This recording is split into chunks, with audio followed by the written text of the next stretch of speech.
Good morning, and welcome to Deere & Company third quarter earnings conference call. Your lines have been placed in listen only until the question and answer session of today's conference. I would now like to turn the call over to Mr. Chris Seibert, Director of Investor Relations. Thank you. You may begin. Hello. Welcome, and thank you for joining us on today's call. Joining me on the call today are Brent Norwood, Chief Financial Officer, Deanna Kovar, President, Worldwide Agriculture and Turf Division, Production and Precision Ag, Sales and Marketing Regions of the Americas and Australia, and Dan Pulley, Manager, Investor Communications. Today, we'll take a closer look at Deere's third quarter earnings, then spend some time talking about our end markets and our current outlook for fiscal 2026. After that, we'll respond to your questions. Please note that slides are available to complement the call this morning. They can be accessed on our website at johndeere.com/earnings. First, a reminder. This call is broadcast live on the internet and recorded for future transmission and use by Deere & Company. Any other use, recording, or transmission of any portion of this copyrighted broadcast without the express written consent of Deere is strictly prohibited. Participants in the call, including the Q&A session, agree that their likeness and remarks in all media may be stored and used as part of the earnings call.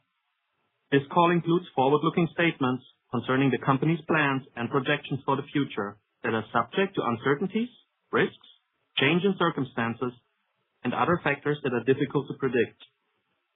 Additional information concerning factors that could cause actual results to differ materially is contained in the company's most recent Form 8-K, risk factors in the annual Form 10-K, as updated by reports filed with the Securities and Exchange Commission. This call also may include financial measures that are not in conformance with accounting principles generally accepted in the United States of America, GAAP. Additional information concerning these measures, including reconciliations to comparable GAAP measures, is included in the release and posted on our website at johndeere.com/earnings under Quarterly Earnings and Events. I will now turn the call over to Dan Pulley. Good morning, and thank you for joining us. John Deere delivered a strong third quarter, with equipment operations achieving 14.4% operating margin. While conditions vary across our end markets, we continue to see pockets of strength. In agriculture, producers remain focused on managing profitability, impacted by fluctuating commodity fundamentals and uncertainty around input costs and crop demand, all of which are influencing capital spending decisions by region. At the same time, construction, compact construction, and turf markets remain supported by healthy project activity and steady demand fundamentals, reinforcing the value of Deere's diversified portfolio.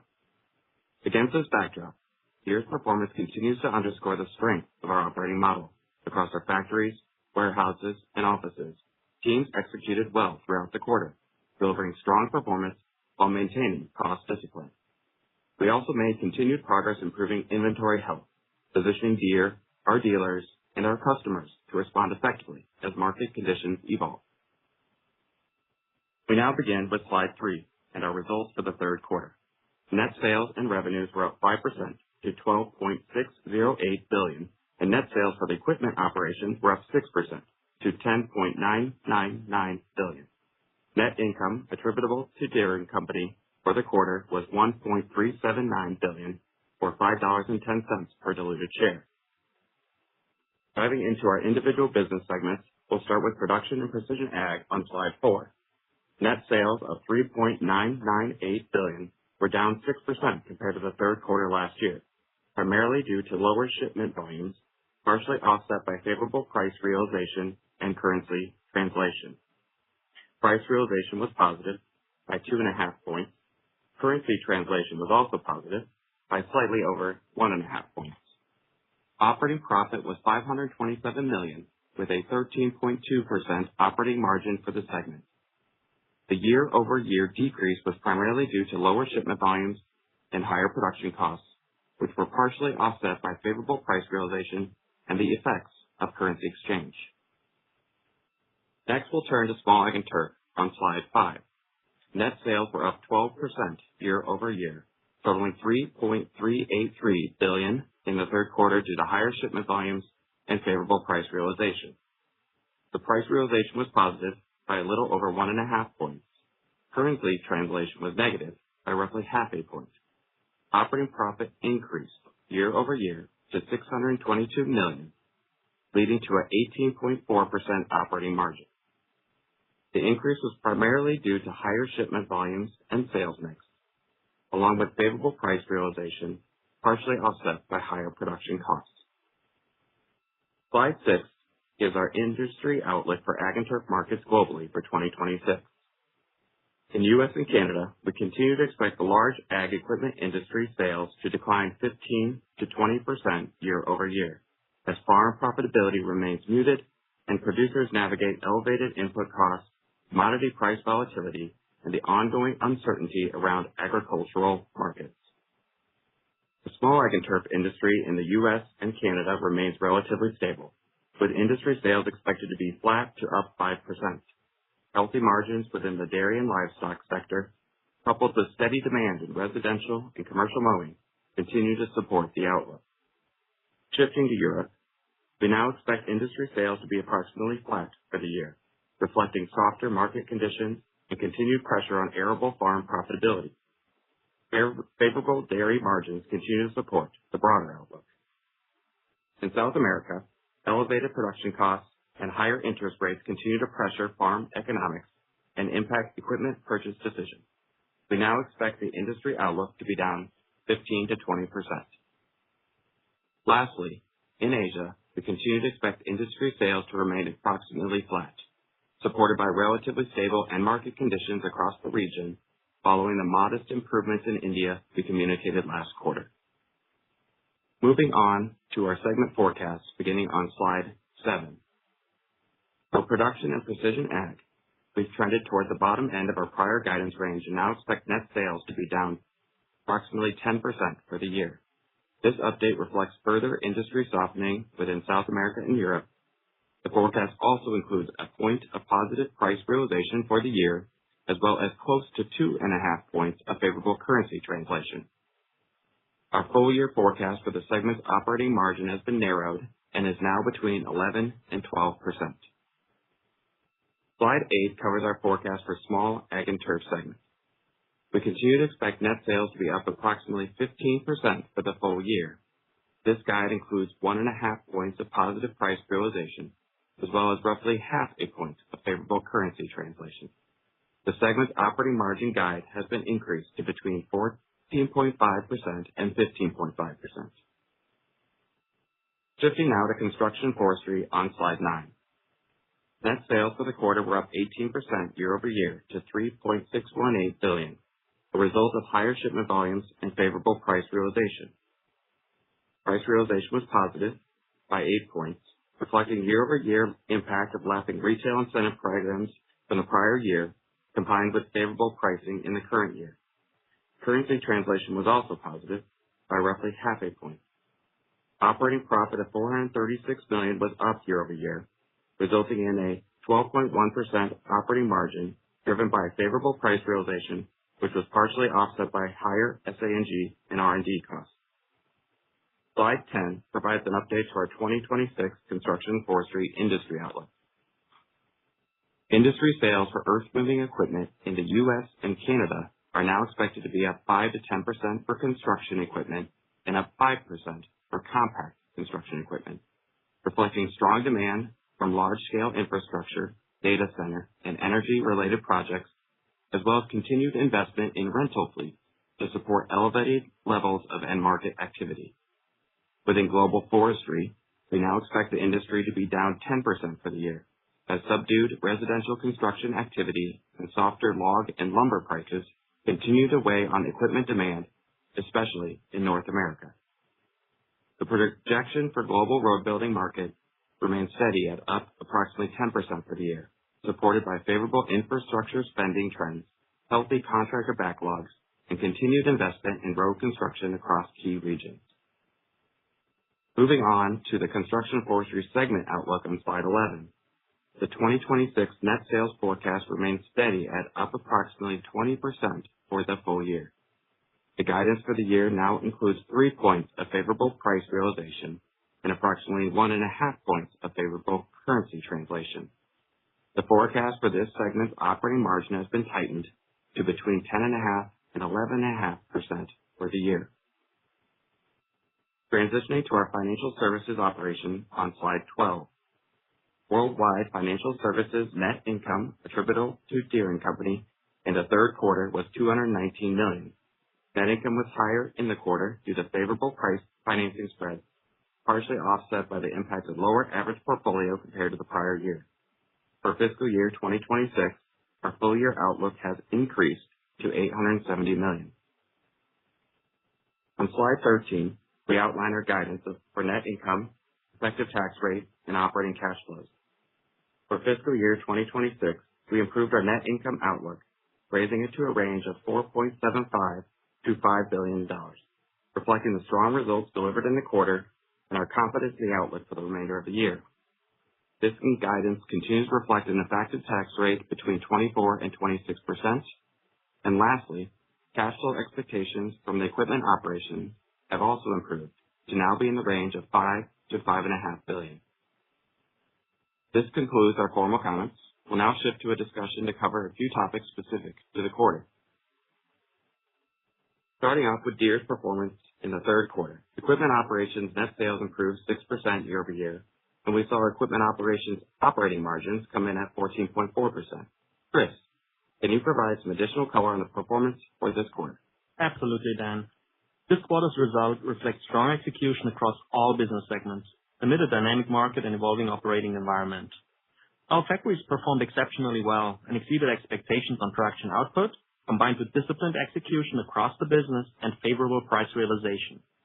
This strong operational performance drove results above company and consensus expectations for both revenue and profitability. The quarter also included multiple tariff-related developments. We recognized $110 million of incremental refunds in Q3, slightly above expectations due to the timing of the Phase 2 IEEPA refund approvals. As a result, total refunds recognized in fiscal year 2026 now stand at $382 million.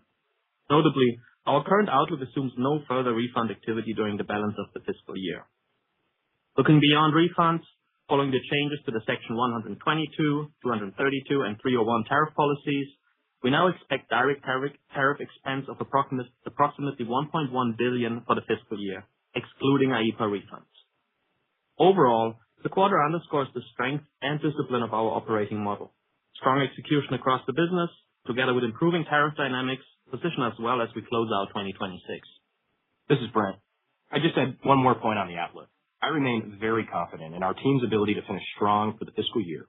The combination of our performance year to date and a strong fourth quarter order book across all segments has enabled us to narrow our guidance ranges and improve our net income and cash flow forecast despite a very dynamic market backdrop. Thanks for the additional details, both Brent and Chris. Building on that, we had a few adjustments in the guidance ranges. Can you help walk us through the rationale, starting with C&F? Sure. For C&F, we maintained our sales guidance of approximately 20% year-over-year growth, and we narrowed our full-year margin guidance to between 10.5% to 11.5%, reflecting continued confidence in the business and the outlook for the remainder of this year. The order books for 2026 are largely full, as demand fundamentals remain favorable across both the earth-moving and road-building end markets. Large-scale infrastructure projects, data center construction, and pipeline activity continue to support robust customer demand. As a result, customer backlogs now extend well into fiscal year 2027, providing healthy visibility and optimism for next year, and support our increased 2026 industry guide for construction equipment to be up 5 to 10%. While we have increased production rates across our construction factories, continued order strength and retail momentum now have us producing modestly below retail demand. This puts field inventories at a healthy starting position for next year and enables our dealers to support measured expansion of their rental fleets going into 2027. We are also seeing strong momentum across our technology portfolio. Factory-installed smart grade adoption has increased more than 50% year to date, reflecting the growing role of technology in everyday construction operations. At the same time, sales of our job site safety solutions have increased nearly 40% year over year, as customers increasingly invest in technologies that improve productivity, reduce rework, and enhance safety across the job site. Overall, we remain encouraged by the outlook for the C&F business. With steady end market demand, healthy customer backlogs, and increasing adoption of our technology solutions, we believe construction and forestry is well positioned as we close out 26 and move into 2027. This is Brent. I'd add one final perspective on construction and forestry. Chris highlighted the strong growth opportunity we are seeing in both our precision construction technologies and our construction portfolio. As we think about our LEAP ambitions, C&F represents one of the most significant opportunities across Deere, both from a growth standpoint and in terms of the value we can create for customers. Across both agriculture and construction, labor remains constrained, and customers increasingly rely on technology to do more with less. Deere has a long track record of addressing those challenges in agriculture, and we are seeing similar momentum in construction now. Whether through technology adoption, expansion of our digital ecosystem with solutions like Tenna, or growth of our equipment portfolio, we see a strong runway ahead. Combined with a favorable end market backdrop, these opportunities position construction and forestry to be an increasingly important contributor to Deere's long-term growth strategy. Thanks, Brent. Chris, can you now walk us through the small ag and turf business? Yes. While market conditions within small ag and turf vary by end customer and geography, the overall demand environment remains positive and consistent with our expectations, with order books that support the remaining sales outlook for 2026. Our dairy and livestock customers experienced exceptionally strong farm cash flows in 2025 and have been able to maintain healthy margins in 2026, supported by strong beef prices. As a result, they continue to invest selectively in productivity-enhancing equipment and solutions that improve operating efficiency and support long-term profitability. In turf, we continue to see encouraging trends across both our residential and commercial mowing markets. Demand in these categories has improved year-over-year as the industry progresses toward more normalized levels following several years of inventory and demand adjustments. Outside the U.S., India's small tractor market continues to grow, building on a strong 2025 and supported by solid farmer liquidity following the spring harvest. From a profitability standpoint, small ag and turf also benefited this quarter from the favorable impact of the IEEPA refunds and the adjustments to Section 232 tariff policies. As you combine this with strong execution across the business, these factors resulted in an improved financial performance for the year. We have now increased and narrowed our full-year operating margin outlook to 14.5% to 15.5%, reflecting both the favorable policy environment and our confidence in the team's ability to continue executing at a high level as we finish this year. Before we move on, I'd like to take a moment to recognize the small ag and turf team. The strong results delivered so far this year are the outcome of exceptional execution across the organization. From managing costs and production to supporting our customers and dealers, the team has consistently performed at a high level. Thank you, Chris and Brent. Shifting now to production and precision ag. Deanna, could you share your perspective on the business in the current market environment? Of course, Dan. Within production and precision ag this quarter, we have seen softer demand conditions in both South America and Europe, while North America has remained stable. Despite those regional differences, overall demand has evolved largely in line with our expectations, and our order books are now effectively full for the year. As we move through the remainder of 2026, our focus is on executing to our production plans, delivering for our customers, and continuing the disciplined management of the business. Let me now break down the dynamics we're seeing across each of our key markets. I'll start with South America, which remains a challenged region in the near term. Farmers continue to contend with elevated production costs, particularly fertilizer expenses, as well as a higher interest rate environment that has weighed on equipment affordability and purchasing activity.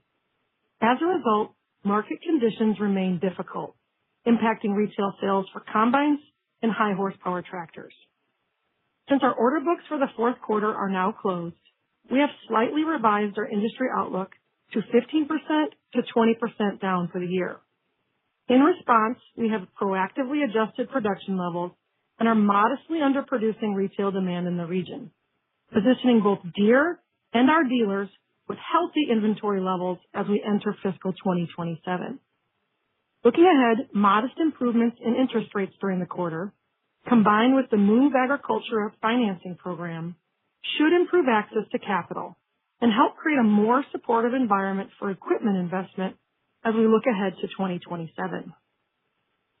Turning to Europe, improvements in wheat commodity prices have provided some support for customer sentiment. Yet profitability across much of the arable farming sector remains pressured. Elevated input costs and uncertainty surrounding crop economics from heat and drought have made customers more cautious about capital spending. As a result, demand trends in the region remain mixed and are likely to remain dependent on improvements in farm incomes and global commodity markets as we head into 2027. Demand trends in North America have remained relatively stable throughout the course of the year, albeit at very low levels as market conditions remain challenging for our customers. While a modest increase in commodity prices has improved farm profitability, producers continue to navigate considerable uncertainty around both input costs and trade flows for their crop production. In general, customer balance sheets remain relatively healthy, yet many are taking a measured approach to capital spending as they evaluate crop margins, cash flow expectations, and the broader outlook for agriculture. Chris, is there anything you would like to add? Sure, Deanna. Given the softer demand expectations in South America and Europe, we've adjusted our full-year sales outlook to be down approximately 10%. At the same time, we have tightened our margin guidance to 11 to 12%, reflecting the revised sales outlook while continuing to demonstrate the resilience of our earnings. Our ability to generate healthy margins, even at sub-trough demand levels, allows us to continue investing consistently through the cycle. Thank you for all that great color. Let's shift to our model year 2027 early order programs in North America. Deanna, can you give us an update on the progress of those order programs? Sure, Dan. Let's begin with where we are with regards to timing. The early order program for sprayers opened in mid-May and is still running through the end of this month. Planters opened at the beginning of June and will close at the end of September, while our combine program just opened. As of right now, we are seeing modest improvements in order intake versus the prior year. Even though the crop care programs are still open, the collective orders for planters and sprayers are already higher than last year. At this time, results are up mid-single digits compared to the completion of last year's program, and we'll provide an update next quarter after they've both closed. Overall, we view the early order program results as an encouraging signal that reinforces our view that 2026 represents the bottom of the agricultural equipment cycle. At the same time, the underlying fundamentals continue to support a measured recovery rather than a sharp rebound in 2027. Customer profitability has improved modestly, aided by improved year-over-year commodity prices, moderation in certain input costs, and favorable livestock fundamentals within mixed farms. Still, the overall market conditions remain challenging. Farm income remains pressured, and producers continue to navigate uncertainty around input expenses and crop demand. Despite these challenges, the building blocks for recovery continue to strengthen. Replacement demand is elevating as fleet age increases across equipment categories. We also see encouraging commodity demand signals, including record levels of soybean crush and ethanol production, which provide strong underlying support for our customers' crops. Combined with healthier dealer inventories, we believe the foundation is in place for a recovery, though its pace will ultimately depend on improving farm economics, supported by higher commodity prices, stability in input costs, and growing renewable fuel demand. Thanks, Deanna. You cited healthier dealer inventories as a key building block for recovery. Can you expand on that? Throughout this downturn, we have remained highly disciplined in balancing production with demand to support channel health. Those proactive decisions have resulted in meaningful improvements across equipment inventories. Within North America, new inventories remain tight and well-positioned to support customer demand, while late model used inventory continues to improve. The model year distribution of used combines is now in a healthy position, and model year 2023 and 2024 high horsepower tractors are down nearly 40% from a year ago. Just as importantly, the spread between new and used equipment values has largely normalized, improving replacement economics and creating a healthier environment for equipment trade cycles. Taken together, these trends reinforce the progress made across the channel and leave Deere, our dealers, and our customers better positioned for the next phase of the cycle. Thanks for the additional perspective. Let's pivot to precision ag technology. Can you talk to us about how customers are using our solutions this season and what we are seeing in adoption trends? We continue investing through the cycle in technologies that improve customer profitability across market conditions, with a focus on lowering costs, increasing productivity, and maximizing yields. Utilization and adoption continue to reinforce the value we bring with our precision technology portfolio. It also shows the importance of staying committed, particularly in a challenging farm economy. Customers are using See & Spray on significantly more acres year over year, while achieving more than 50% herbicide savings. At the same time, current EOP trends suggest factory adoption of See & Spray will nearly double, with the technology included on about 1/3 of North American sprayers on order. We also see strong momentum and consistent adoption patterns in our next generation of planter technologies. You'll remember that we launched our industry-leading ExactEmerge planters over a decade ago and are seeing continued pull for this technology. On these planters, customers are choosing even more advanced offerings to support input cost savings, productivity, and yield benefits. For model year 27, we are seeing more than 40% of North American planters, including our next generation of advanced offerings, such as Exact Rate, Exact Shot, and Furrow Vision. I would also highlight the continued growth of our digital ecosystem and the increasingly important role the John Deere Operations Center plays in helping customers turn data into better decisions. We now have more than 520 million engaged acres across nearly 1.2 million connected machines. Just as importantly, highly engaged acres have grown to more than 190 million acres, representing double-digit growth for the year. Through the John Deere Operations Center, we are turning this growing stream of operational data into actionable insights that help growers better understand performance across their operations. We will soon build on that foundation with AI-enabled capabilities designed to unlock even more value from the data within Operations Center. Today, more than 450,000 unique, active, monthly digital users are engaging with our tools, reinforcing the growing importance of data-driven decisions across the farm.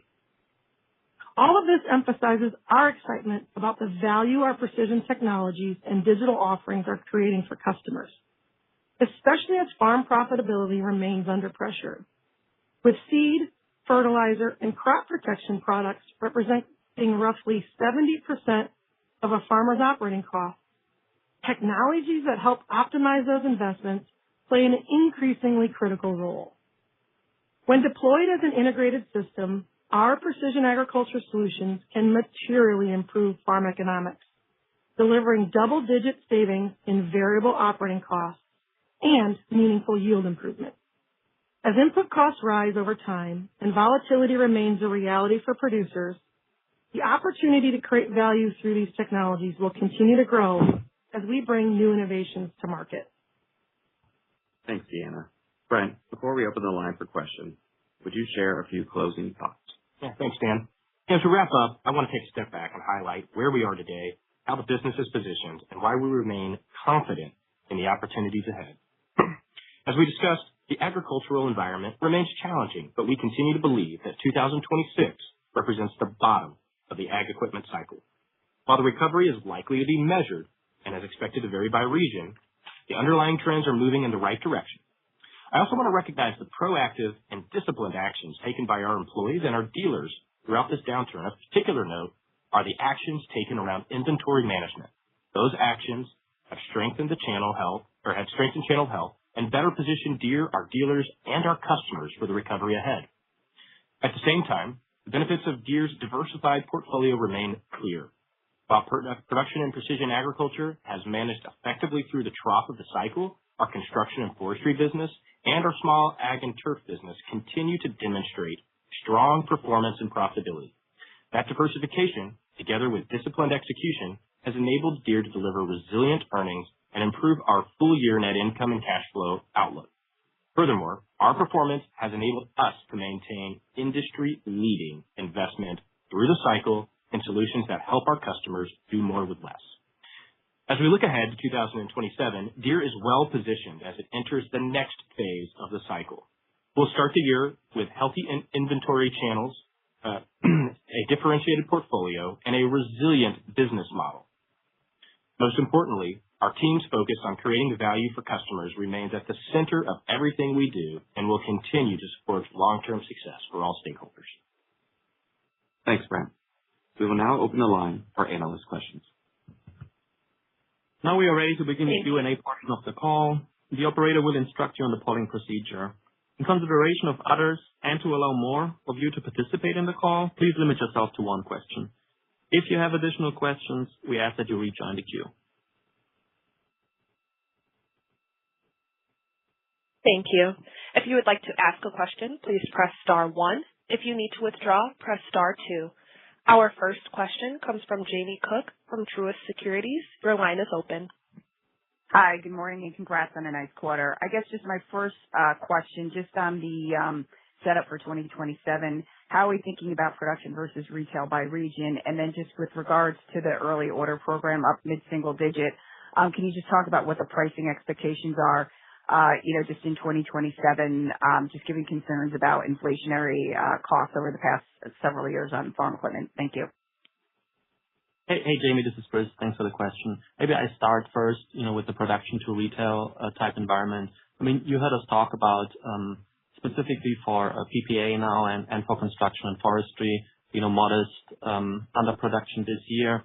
Call it a couple percentage points for each of these segments. The drivers there, certainly, our shipping plans are set for the full year, and the changes we have seen in South America just drive a little more caution for us in that market. And then on the construction and forestry side of things, the continuous pace and growth in retails, and given where we are with our order position being 4 to 5 months out, basically, lead to a minor level of underproduction in 2026. Yeah, this is Deanna. From an EOP pricing standpoint, we, of course, rolled that pricing out several months ago as we started our EOP process, and our focus remains on covering inflation with our pricing. And we've done that across the EOP products and also across all of the PPA portfolio as we roll towards 2027. Thanks for the question, Jamie. Our next question comes from Tami Zakaria from JP Morgan. Your line is open. Hey, good morning. Thank you so much. A question on tariffs. Wanted to clarify. I think you expect now $1.1 billion of impact, which I think is probably $100 million lower than what you had anticipated originally. Is that a function of the tariff relief that ag equipment got back in July, or is that reflective of some refunds you expect? So can you help us understand what's driving that tariff expectation change? Yeah, Tami, I can take a shot at that. So the numbers you mentioned previously, we communicated an annual run rate for fiscal year 26 of $1.2 billion. That has been updated to $1.1 billion. That excludes any of the positive impacts we have seen from refunds. Now, the driver from 1.2 to 1.1 billion is mainly attributed to the changes in Section 232 tariffs. Remember, previously on imported goods, we had a tariff rate of roughly 25%. That kind of dropped to 15%. And given our imports from Europe specifically, that drove that change for the year. Keep in mind, these changes have been effective 1st June. So the impact we see for this year are 5 out of 12 months. So you can expect another, call it tailwind for fiscal year 27 as a result of these changes. Thanks for the question. Understood.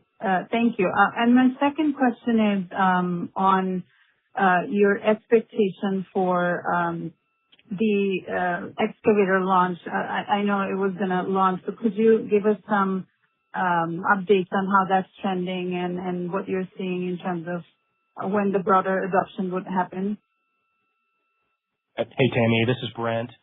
With respect to the excavator launch, we did launch the first models of our excavator, our Deere designed excavator, earlier this spring, and we're really just in the process of getting those shipments out and getting those into the hands of customers. I think we've got 3 models in the market today. The feedback we've gotten to date has been very positive, so we're really excited about the impact that will continue to have in 2027. Keep in mind, our excavator portfolio has a number of models in it that we will begin to roll out, again, starting this spring through the next 3 to 4 years. So we're just early days in the release of the Deere designed excavators, but so far we've had very positive reception from customers, and we're eager to get to more of these in the hands or more of these at the job site here over the coming months. Thanks, Tammy. Great. Thank you. Our next question comes from Kirsten Owen from Oppenheimer. Your line is open. Hi, good morning. Thank you for the question. Just wanted to follow up on some of the inventory comments and your comments for 2027. I'm looking here 3Q, 4Q. I'm just wondering, did something slip between those quarters, maybe pushed a little bit into 3Q from 4Q? When I look at your inventory to sales ratios, it looks like you actually built some tractor inventory in 3Q ahead of the industry. Is that because the demand signals that you're seeing, is that being offset by EU and South America? Just want to understand some of that cadence exiting the year. Thank you. Hey, Kristen, this is Chris. I would not read too much into the recent changes here in Q3. I mean, our shipment plans have been largely set for the full year, and we have the orders on hand. And as you have seen, this quarter specifically, we pulled ahead some demand to kind of manage some risk here in Q4, but nothing in particular on the inventory side of things you need to be concerned about. Deanna, anything you would add here? Yeah, our factories continue to deliver and hit the forecast. And on top of that, as we look at our sold ahead positions and our retail pace across the Americas, we continue to be on trend with historical averages and have high expectations that we'll be able to move through that inventory as expected. And if you remember, in North America, we slowly entered 2027 relative to tractor shipments, and so we're making up time, but our retail activity hasn't missed that pace at all. Hey, Kristen, this is Brent. Just as you think about the 3Q, 4Q bridge, maybe a couple of notes. For PPA and CNF, we would expect a similar sales level, net sales level in the fourth quarter as we saw in the third quarter. Keep in mind, from a margin perspective, we won't get the benefit of refunds in the fourth quarter like we had in the third quarter. And then specifically for PPA and SAT, both of those divisions typically have a seasonal high of R&D and SA&G that hit in the fourth quarter. So as you think about bridging 3Q to 4Q, again, net sales is going to be more or less the same for PPA and CNF, but margins will come in a little bit on PPA and SAT as they incur a slightly higher load of R&D and SAG coming out of the year. Thanks for the question, Kristen. Thank you. Our next question comes from Tim Tyan from Raymond James. Your line is open. Thank you. Thanks. Good morning. So my question is just on the role that mix could potentially play in thinking about in 27. Obviously, there are a number of things that go into that, and I assume you want to stay away from the kind of the forecasting the different geographic or how the markets play out geographically. But just in the comments alluded to technology both on the CNF side and then obviously the strong underlying contribution in the spring early order program in terms of the take rates on some of those precision offerings. So and again, just high level, we had talked about in the years past that maybe a kind of a 2 to 3 point benefit of impact from mix, obviously when markets were a bit stronger. But just maybe wanted to come back to that, how you're thinking about the potential impact from these higher technology sales and how that could influence that mix component in 27. Thank you. Maybe when we talk about mix first, I think we need to recognize the industry environment we are in right now. I mean, there's still some uncertainty out there. I mean, you think about agriculture, obviously the volatility we have seen in inputs and commodities, is driving some caution there, but also, some shipment disruptions. You think about the Black Sea and other things. I mean, we continue to focus on controllables here. Inventory management, Deanna made these comments. We feel pretty good about that. And certainly, if you think about other kind of movers here, the recent softness in the EU and Brazil, I mean, we need to see how that kind of plays into 2027. I think it's too early to tell. As you know, specifically in South America, things can turn quickly. Construction, I mean, we see good fundamentals there. But obviously, depending on the growth there, that could have a mixed impact too.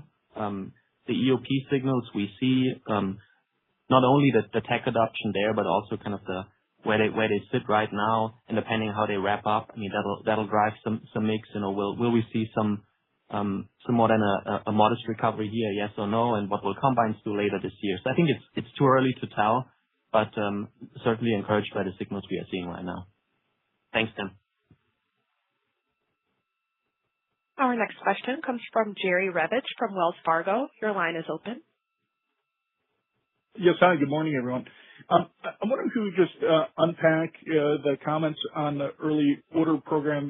Deanna, if you don't mind just commenting on what variability in demand you saw depending on region, because it came in, I think, better than most of us expected it in aggregate. And, as the early order program eventually winds down, the mid-single digit growth that you're seeing now, I guess based on progress would suggest you could wind up in the high single digit range. Can you just comment on the moving pieces there, if you don't mind, around those two items? Thanks.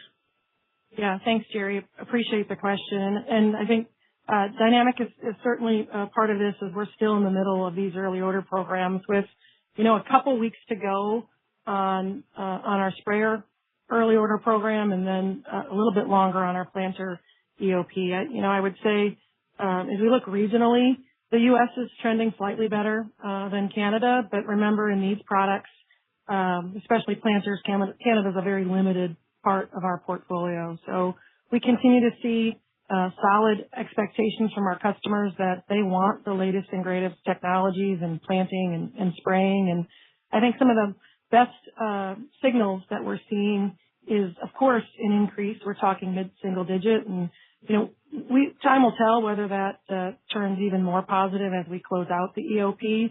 But to me, some of the best signals that customers are looking for ways to increase their yields and lower their costs is the technology take rates we're seeing a doubling of See & Spray on factory installed sprayer orders, and seeing 40% of our planters taking some of the most advanced technologies on planting really gives us confidence that we're headed in the right direction relative to our portfolio, and that customers are looking for ways to maximize everything they can going into 27.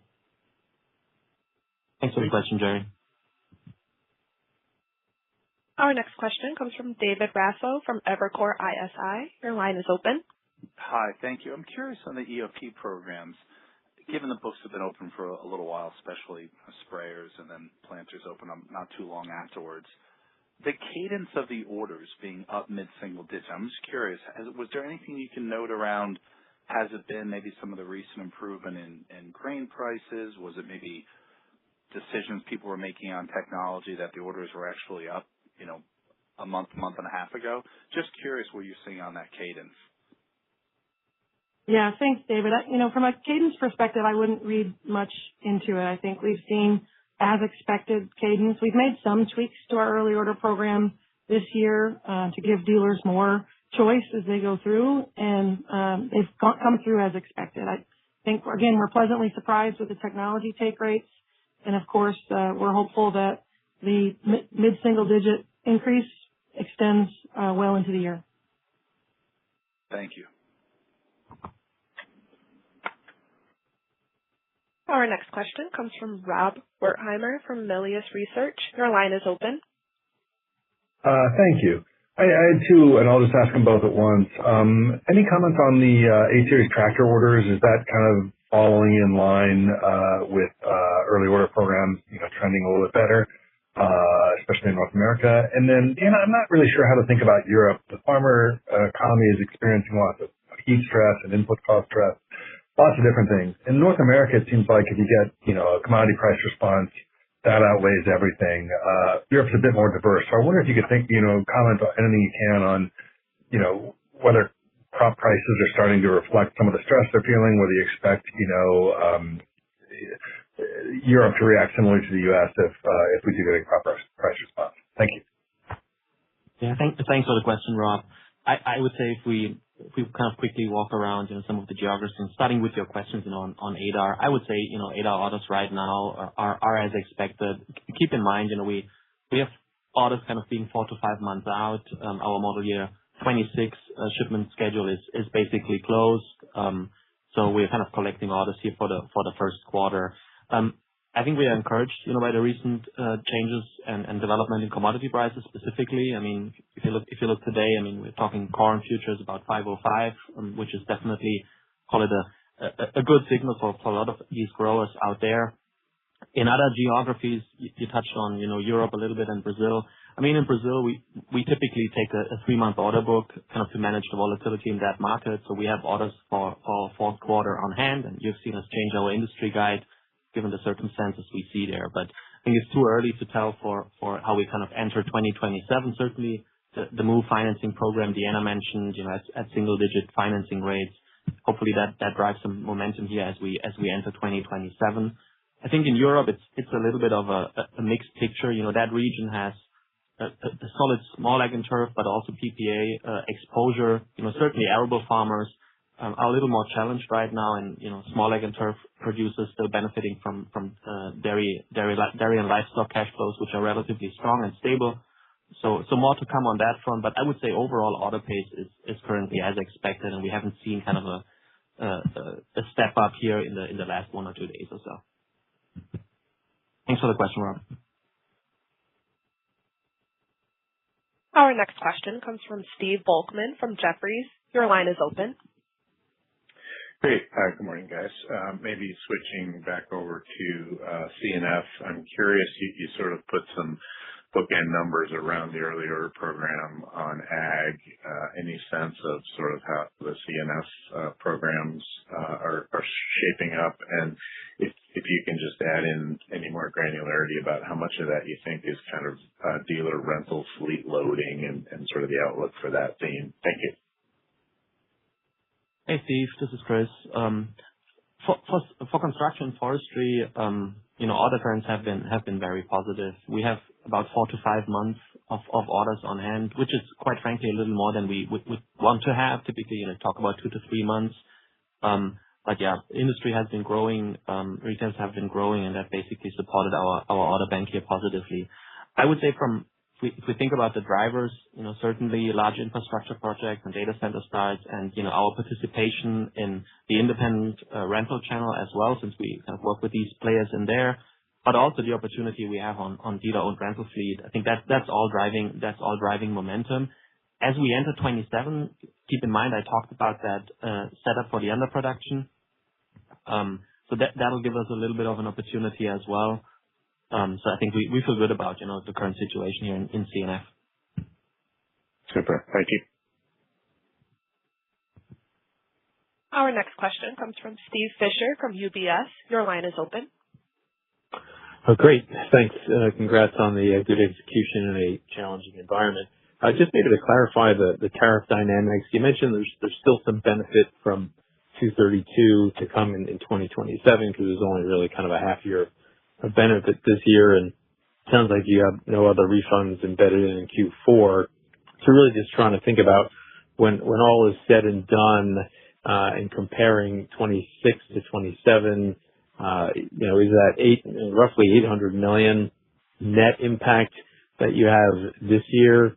And if all else were to be equal, would that be a headwind going into next year or a tailwind or neutral? I know all else is not going to be equal because you already have, sounds like, some higher plans in large ag, but just kind of curious, trying to think about headwind or tailwind on that net tariff impact for 27. Thanks. Hey, Steve, this is Brent. As you think about our tariff expense this year versus next year, net tariffs, so direct tariffs paid less any refunds, will be a headwind going into next year. We'll end up paying about $1.1 billion in direct tariffs this year, less $382 million of refunds. So our net tariff exposure this year is, approximately, $750-ish Going into next year, we would expect a run rate that is going to be closer to right around $1 billion for the year. So there will be a bit of a step up in our tariff expense next year as we compare it to this year. Thank you very much. Thanks, Steve. Our next question comes from Chad Dillard from Bernstein. Your line is open. Hey, good morning, everyone. So a couple quick questions for you on CNF. First of all, just on pricing. It looks like the guidance implies a kind of 50 basis point positive price versus +8 in the third quarter. So I just want to understand some of the moving dynamics behind that. And then the second question is maybe a bigger picture one on rental, and I'm talking about Deere's dealer rental aspirations. I guess, how are you guys thinking about the size you want to grow? And then maybe just give a rough sense for how you're thinking that changes the economics of the business. Yeah, Chad, you were cutting out a little bit, but I think your first part of the question was related to pricing in CNF and what we expect. Maybe to give you a little bit of a run up there. I mean, we started the year, with 2.5%, and then basically with 3%, then we kind of rounded it down to 2.5%. Now we're back up at full year guide. The quarter came in pretty good. I mean, at 8%. There was, quite frankly, one part was an easy comps compared to last year. Keep in mind, Q3 in 2025, we had about 5% negative price in CNF, which was the result of some of the incentives we deployed in the market, given the competitive environment at that point. So pretty good quarter there. But I think in Q4, I mean, you've seen the guide. We have the orders on hand there. Nothing outsized there from a year-over-year comps perspective. So pricing right now is going well in CNF. Road building certainly contributes to that as well too, given our position there, but we feel good about the pricing there. Hey, Chad, with respect to rental, we think there is an opportunity to further increase our exposure there. We participate both through our sales to the independent rental houses, but also our dealers participate in that market as well. We've seen rental just grow as a percentage of the overall earth moving business. Today, anywhere from 30 to 35% of earth moving transactions start as a rental, and we continue to see that grow. So in part, our dealer-owned rental fleets have grown just as the market has grown. And then on top of that, we've also seen an increased appetite for some of them to invest in expanding their rental fleet and serving their customers even more in that space. So we think there's a meaningful opportunity to come, and it could help boost a little bit of the inventory fill that's to happen next year. So we'll wait and see how that progresses going into 2027. Thanks, Chad. Thank you. Our next question comes from Angel Castillo from Morgan Stanley. Your line is open. Hi, thanks for taking my question. Just wanted to go back to the EOPs. I think there was a comment about pricing covering inflation, and I'm trying to understand. First, could you comment on, some of any merchandising incentives you might be doing, and just what is the implication of that and any kind of pricing, trends that you're seeing in your EOPs on margins as we go into next year? Just, meaning all else equal, I guess, is your backlog implying, margins up, down, neutral, any kind of directional commentary there? And then maybe a little bit of a bigger picture question. On the FTC settlement, could you comment on that, just on the right to repair issue and just what, if any, implications that might have on, your aftermarket business and the $2 to $3 billion, I think that was related to life cycle parts, over the next 5 years? Yeah, Angel, I start. Thanks for the question related to EOP pricing. I think there's two components of that, right? So one, overall, we're taking inflationary price, in a very probably challenging environment right now for many of our producers. So we're taking a measured approach there, but we are committed to cover inflation here over time. So nothing outsized there, from a pricing perspective.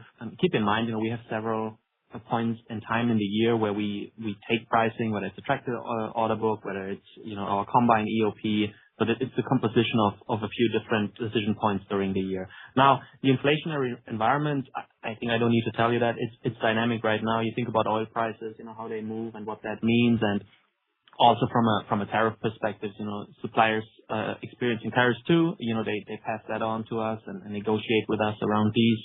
So it's still, I would call it a dynamic inflationary environment, but we are kind of committed to cover that. And Angel, hey, this is Brent. As it relates to our Lifecycle Solutions business, what I would say is first and foremost, John Deere has always supported our customers' ability to repair their own equipment for themselves or use whatever third party they trust the most. And so that hasn't changed at all. I think the agreement does formalize some of the products and tools that we have and offer to the market that we think are industry leading. In particular, John Deere Operations Center Pro Service enables our customers, if they choose to, have access to diagnostic tools, digital manuals, and maybe most importantly, be able to do software updates on their own or through independent service advisors if they like. And so we think this is industry leading. I think the agreement, helps formalize some of the things that support our principles of, allowing our customers the ability to maintain their own equipment. And we're really pleased with the tools that we have out there. And again, we think they're industry leading. So I think it'll help support long-term our aspirations in our Lifecycle Solutions business overall. Thanks for the question, Angel. Very helpful. Thank you. Our next question comes from Mig Dobre from Baird. Your line is open. Hey, thanks, guys. This is Peter Kalamkarian on for Mig this morning. Thank you for taking my question. I actually have a quick one here on Europe. Given the CAP budget change policy change that's set to take place in 28, do you think there's a chance that we see demand being pulled forward here in 27? Are your dealers maybe giving you any indication that that might be the case? Or perhaps the opposite, where we might actually see farmers delay purchases in Europe until there's some certainty with the new policy in 28. Just any color on what you're seeing in Europe would be great. And if you're willing, and I understand that it's early, to provide any directional forecast for that market in 27, that would also be great. Yeah, I think the short answer is probably it's too early to tell right now. I think Europe, the environment over there, yes, there's also some policy movement going on there, but again, we typically have an order book which is 4 to 5 months out. So kind of just starting collecting orders here for Q1. I talked about the difference in the arable segment and between dairy and livestock producers. So certainly, when it comes to their next year's crop, we need to see where input costs are, how commodity prices continue to trend, and that'll probably, shape sentiment here for PPA and the arable cost producers in Europe. I think, on dairy and livestock, it looks fairly stable right now, so we feel good. But again, too early to tell, whether policy impacts will pull demand forward or kind of delay it. Thanks for the question, though. Appreciate it. Maybe we have time for one more question here. Our last question comes from Sabahat Khan from RBC Capital Markets. Your line is open. Great. Thanks, and good morning. Just a quick one. I guess just based on the current outlook, what you're seeing in the EOPs, obviously the input costs are a big factor in the farmer decisions. Can you just share some early commentary on kind of the positioning the Brazilian farmers are taking and sort of what the U.S. farmers are thinking from what you're hearing on how the input costs may trend and that ultimately affecting sort of the crop and their decisions? Anything you're sort of hearing in those two markets? Thanks. Yeah, thanks for the question. Certainly there is uncertainty around input prices no matter where in the world you're farming. Certainly the impact of fertilizer is different for a Brazilian farmer than it is for a U.S. farmer. But I would tell you that markets are reacting and farmers are looking for alternatives. Those alternatives might be in the types of products they're applying, the amount they're applying, or even at the broader scale, how markets are serving through alternative sources. So, overall, I would say farmers continue to remain resilient as they think about fertilizer. Not necessarily are we seeing a huge reduction in what farmers are intending to apply, and they're out looking for yield just as much as they were prior to these fertilizer challenges. Certainly, farmers are keeping an open mind and considering how they might book future years. As we look at some of our larger farmers, they've got multiple years of inputs contracted, so they're also considering how they might change that going forward. But overall, I think markets are reacting, farmers are staying nimble and considering how they might adjust their portfolios, but they still remain focused on driving yield and getting the best outcome they can. That's all the time we have. We appreciate everyone's time, and thanks for joining us today. That concludes today's conference. Thank you for participating. You may disconnect at this time.